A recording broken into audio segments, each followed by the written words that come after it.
আসসালামু আলাইকুম প্রিয় ফুটবল ফ্যান্স। কোপা আমেরিকা আর্জেন্টিনার পরবর্তী ম্যাচ রয়েছে চিলির বিপক্ষে এবং ফুটবল ফ্যাকের আজকের এই ভিডিওতে বরাবরের মতো চিলি বনাম আর্জেন্টিনার মধ্যকার ম্যাচের একটা সম্পূর্ণ প্রিভিউ তুলে ধরার চেষ্টা করছি। শুরুতে আসছি ম্যাচ টাইমিংয়ের কথায়। চিলি বনাম আর্জেন্টিনার মধ্যকার এই ম্যাচটা অনুষ্ঠিত হবে আগামীকালকে বাংলাদেশ সময় সকাল 7টায়, অর্থাৎ জুনের 26 তারিখ বুধবার সকাল 7টা। এটা হচ্ছে ম্যাচ টাইমিং। খুবই গুরুত্বপূর্ণভাবে স্কোয়াড আপডেটের কথায় চলে আসে। এই মুহূর্তে আর্জেন্টিনাকে কেন্দ্র করে সবচেয়ে বড় আলোচনা যে জায়গায় আছে সেটা হচ্ছে শেষ পর্যন্ত স্কালোনি এটাকে একেবারে 4-3 ফরমেশন আকারে রাখবেন নাকি 4-4-2-তে শিফট করবেন, এবং দুটো জায়গায় জুড়ে একজন প্লেয়ারের নাম রয়েছে আনহেল ডিমারিয়া। সম্ভবত আগামীকালকের শুরুর একাদশে আনহেল ডিমারিয়া থাকছেন না, অর্থাৎ হয়তোবা দলের প্রয়োজনে পরবর্তীতে বদলি হিসেবে নামবেন লিওনেল স্কালোনি মিডফিল্ডে কন্ট্রোল রাখার জন্য। সেখানে এক্সট্রা একজন মিডফিল্ডার খেলাতে পারেন। শুরুর দিকে এনজো ফার্নান্দেস নামটা অনেক বেশি করে আসছিল, সাম্প্রতিক সময়ে জিওভানি লো চেলসো এই নামটা অনেক বেশি করে আসবে।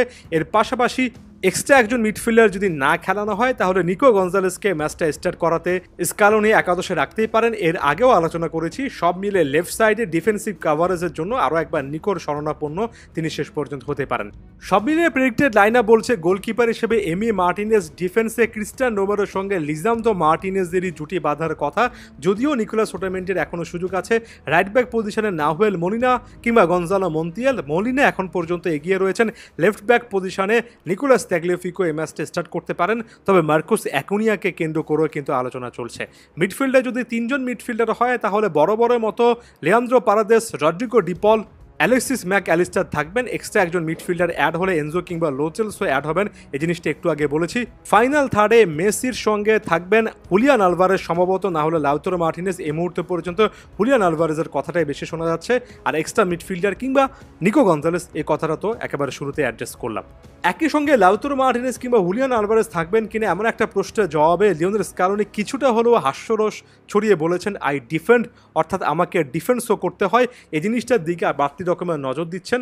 চিলের বিপক্ষে ম্যাচে একাদশ যাই হোক না কেন, মোটামুটি নির্দ্বিধায় বলা যায় যে মিডফিল্ডে একটা কন্ট্রোল রাখার চেষ্টা করতে হবে আর্জেন্টিনাকে। প্রতিপক্ষকে আগের ম্যাচের তুলনায় কম সুযোগ তারা কিন্তু তৈরি করতে দেবে, কিংবা বলা উচিত অন্তত সেই চেষ্টাটা করবে। ফিফা র্যাঙ্কিংয়ে সম্ভবত 40 নম্বর স্থানে থাকা চিলি বড় মতো অভিজ্ঞ একটা দল নিয়ে এসেছে।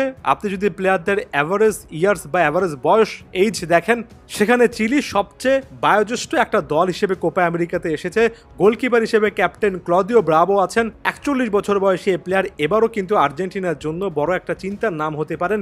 ডিফেন্সে মারিউসি ইসলার মতো অভিজ্ঞ ডিফেন্ডার যেমন আছেন, তেমনি গুয়েরমো মারিপানের মতো রেগুলার পারফর্মার আছেন। আপনি যদি মিডফিল্ডে চলে যান, সেখানে মার্সেলিনো নুনিয়েস, এরিক পুলগার এরা ভাইটাল রোল প্লে করতে পারেন। মিডফিল্ড টু ফাইনাল থার্ডে এডুয়ার্ডো ভার্গাস কিংবা সকলের পরিচিত অ্যালেক্সিস সানচেজ, এদের দিকে বাড়তি নজর থাকবে। 4-2-3-1 ফরমেশনে সাধারণত চিলি খেলতে পছন্দ করে। মিডফিল্ডে তারা একটা কন্ট্রোল রাখার চেষ্টা করে। এ ম্যাচে তারা লো ব্লক ডিফেন্স অ্যাপ্রোচটা হয়তোবা নিতে পারে, অর্থাৎ অনেক নিচে নেমে ডিফেন্ড করতে পারে, আবার হুট করে কাউন্টার প্রেসিংও করতে পারে। চিলির ট্যাকটিক্স বা প্রেসিং স্টাইলে একটা বড় রকমের বিশেষত্ব হচ্ছে যে তারা প্রতিপক্ষকে অনেক সময় সারপ্রাইজ করার চেষ্টা করে। পেরুর বিপক্ষে সর্বশেষ ম্যাচে গোলশূন্য ড্রয়ের পরে এই গ্রুপ থেকে পরবর্তী রাউন্ডে যাওয়ার ইকুয়েশনটা চিলির জন্য একটু টাফ, তাই চিলি এ ম্যাচে জয়ের জন্যই খেলবে। হেড টু হেড রেজাল্টের ক্ষেত্রে যদি যাই, চিলির ক্ষেত্রে আর্জেন্টিনার অনেক বাজে রকমের এক্সপিরিয়েন্স আছে। 2015-16 কোপা আমেরিকার ফাইনাল চিলির কাছে তারা হেরেছিল, তারপরও অনেক দিন পার হয়ে গিয়েছে। সকলে বলেন যে আর্জেন্টিনা কিন্তু সেই অবস্থা থেকে অনেকটুকু বের হয়ে এসেছে। সাম্প্রতিক হেড টু হেড রেজাল্ট কি সেই জিনিসগুলো বলে?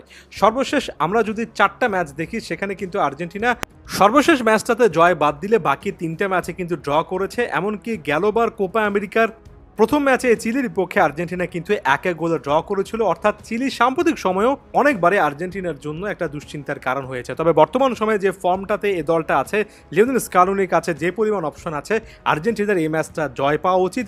শুধুমাত্র জয় পাওয়া নয়, বেশ ভালো ফুটবল খেলে জয় পাওয়া উচিত। দেখা যাক স্কালোনির শিষ্যরা সে জিনিসটা করতে পারেন কিনা।